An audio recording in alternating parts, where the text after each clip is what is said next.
Hello friends, how are you? Myself is Dr. Jinesh Soni. I am an advocate and I am going to discuss the recent judgment of Hon'ble Punjab and Haryana High Court concerning your rights in the service matter, specifically when you are convicted under the Prevention of Corruption Act. So it is a recent judgment and we must emphasize on the service rule along with the basic rights of you that is available to you as per the Constitution of India. Friends, in this case, the concerned petitioner is employee. Please note down the same. And the concerned respondent is the employer. And the concerned petitioner joined the employer respondent, who is the corporation, as the concerned engineer, and ultimately he has been retired as assistant executive engineer in the year of 2002. In the meanwhile, there was a case against him under the provisions of Section 7, Section 13 of Prevention of Corruption Act, and during the course of trial, he was not able to sustain his defense and ultimately he was convicted. In the meanwhile, he has filed an appeal before the Hon'ble High Court. As we know that the concerned judge, who inter alia do the trial of the cases concerned with Prevention of Corruption Act, is having the status of a session judge. And whenever you are convicted, you are having the right to make an appeal before the Hon'ble High Court. And whenever appeal is filed, an application named as SOS is filed in the due course. Please remember that and please note down that SOS means suspension of sentence. Usually the layman consider the said application as a bail application and the lawman consider the said application as a stay on the sentence. Because whenever a trial court, means a criminal court, convicts you, a sentence has been passed, and if the appeal is pending and sentence is executed, then the purpose to file the appeal will be frustrated. That's why, to protect your statutory rights, such applications is filed so that during the pendency of the appeal, the rights could not be affected and sentence could not be executed. Now got the point, and now it is easier now. Friends, in this case, the pension of the concerned employee, means the petitioner, had been deducted by 33% on the ground that he has committed the misconduct. Ultimately, he was totally aggrieved by the same, and on receiving the order, he has submitted the multiple representation. Friends, as we know that filing of representation, which is usually called Gyapan memorandum, is our right. Please note down and put the mark important. Because if we are not able to put our representation, it means we are totally agree with the finding of department.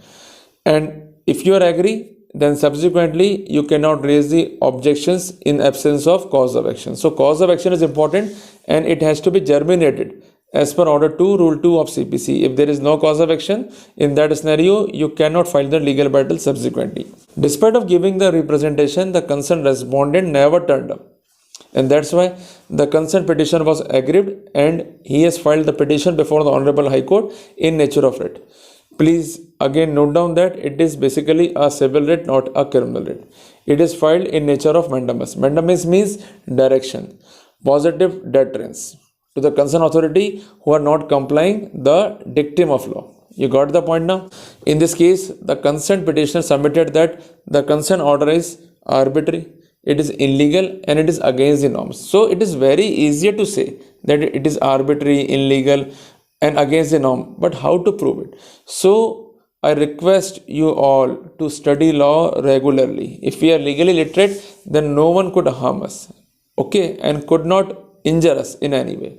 So in that case at hand, the concerned petitioner challenged the order on the ground that rule number 2.2 of Punjab Civil Service Rules had not been complied with. Now we have to understand what the rule exactly says and how the rights of the concerned petitioner had been affected by the said rules violation.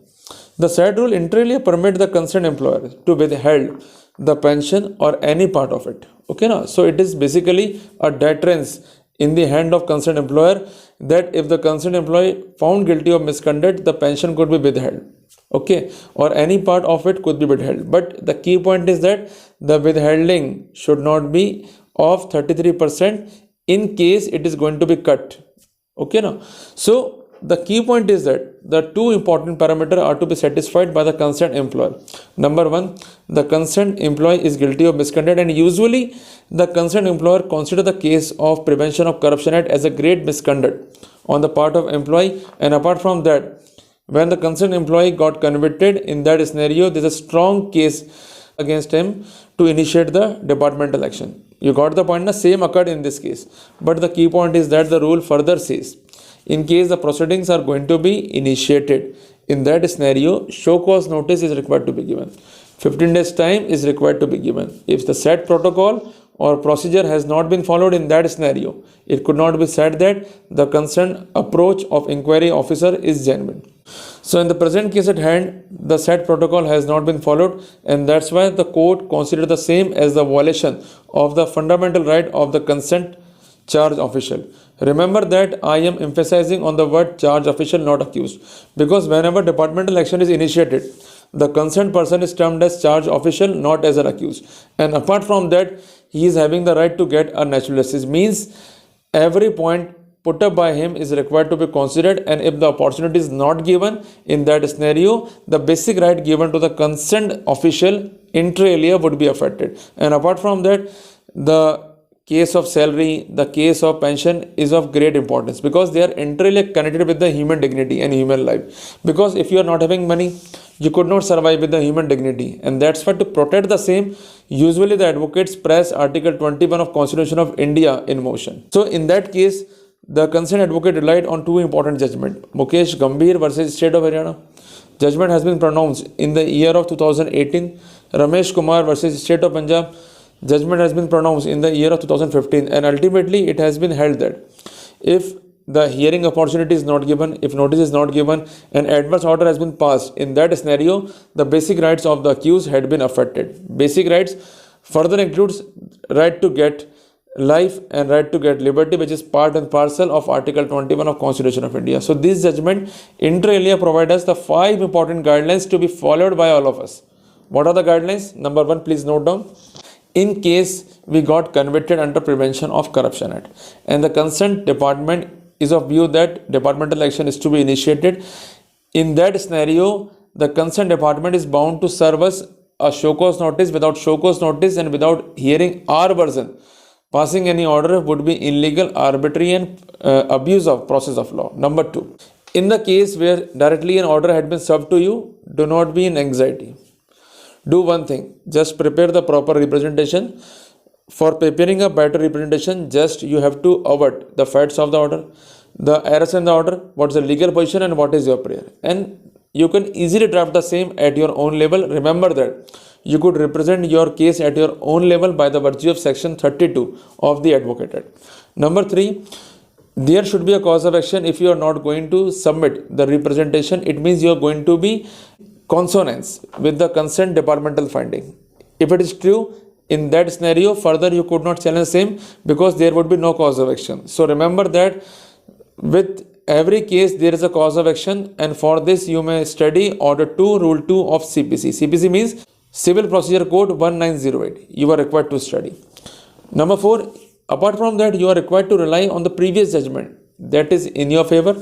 And apart from that, even though you are convicted under the Prevention of Corruption Act, but despite of that, on ground of misconduct, if any proceeding has been initiated that comes within the preview of retrenchment or termination or deduction of pension, in that scenario, you are required to be heard in support of your case. If no show cause is issued, you are not heard, directly order has been passed, in that scenario, after submitting the representation, you could challenge the order effectively before the concerned tribunal or before the concerned High Court as per the available remedy or protocol. So these are the remedies in your favor. Just follow it and avail the benefit as per law. So see you in the next video. Till then, Jai Hind, Jai Bharat.